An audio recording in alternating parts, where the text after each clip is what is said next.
Hey, I'm the composer Andrew Lloyd Fry, and today I'm going to be talking about Opening by Philip Glass. I wanted to break this up into 3 sections. So first we'll talk about melody, rhythm, and then harmony. Okay, melody, super easy, there's no melody. So it's just chord movement, and he just made the chord movement a little bit more interesting, but there is no melody. Now this is pretty similar. I made a video about Vladimir's Blues by Max Richter, and it's kind of the same thing. Very similar idea going on, and I think actually you could listen to this and not even really think, oh, there's not a melody, because it does sound complete, and I don't think if he had added that on top in this case for this piece, it would have made it better. Okay, next, rhythm. So every measure of this whole song uses the same rhythm. Oh, I got like a weird sunlight thing coming in. So the first measure of rhythm is repeated through the whole song. So what we have is the right hand is playing triplets, and the left hand is playing quarter notes.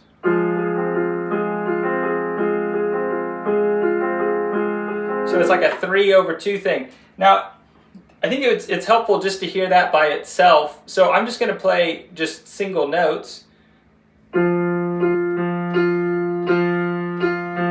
So the right hand over here is doing the triplets. 1, 2, 3, 1, 2, 3, 1, 2, 3. And this is the hand that's playing the 8th notes, and it's coming. A way you can think about it is in between 2 and 3. 1, 2, 3. You could also say, eat vegetables, eat vegetables. And only eat is together, and then it's vegetables. So let's hear that back with the notes of the chord.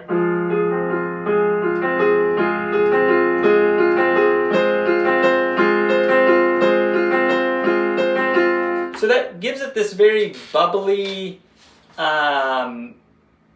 interesting texture. And I think if he had done this, so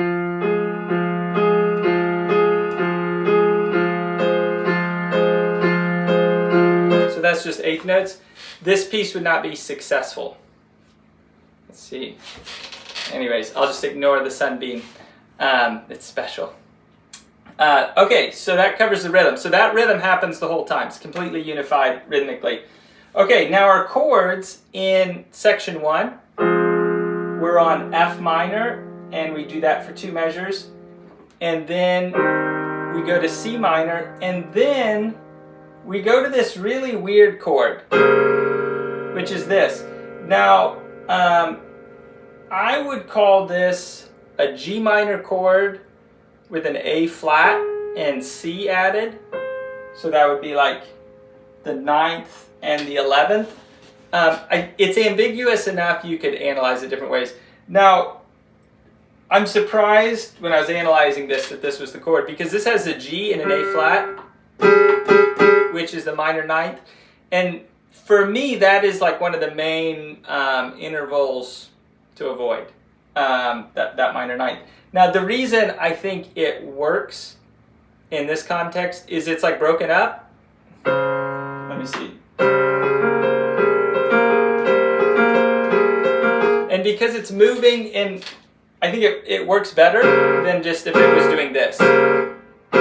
Now this chord, I think it's obviously dissonant, and it feels like it's kind of taking the place of the dominant, because that leads back to the F. And just the fact that you have strong dissonance leading to very consonants is kind of like that 5-1 thing, even though it's not the 5. Okay, now as far as the key that we're in with the F minor, C minor, and like weird G thing, initially you'd think we're in the key of F minor, same as A flat, 4 flats. But the weird G chord has a D natural in it, which is not in A flat. So that feels more like F, not dominant, Dorian. So it's like this we're in the key of E flat, but F is our home bass. And when I play this F minor chord very much feels like the place of the most rest.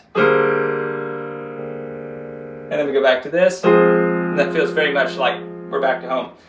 Okay, now the next section, again, the rhythm is staying exactly the same. In those 4 chords, there's a repeat, so it runs through that several times. The next section, we have F minor, and this next chord is interesting. We go to B dominant 7, and then E major and C. Now that B dominant 7 is really interesting. So we were talking about being an F Dorian, so that's the same as E flat. The B dominant 7 is the dominant in the key of E flat.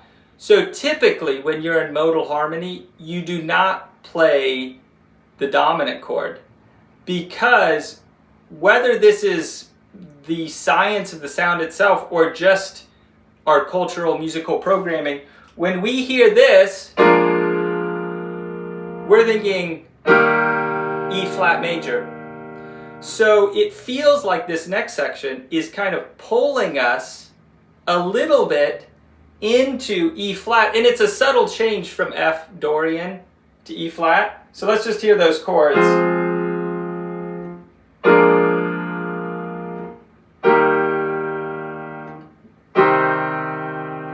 Now, to my ear, this is subjective. There is not a 100% obvious place of what chord is home bass here.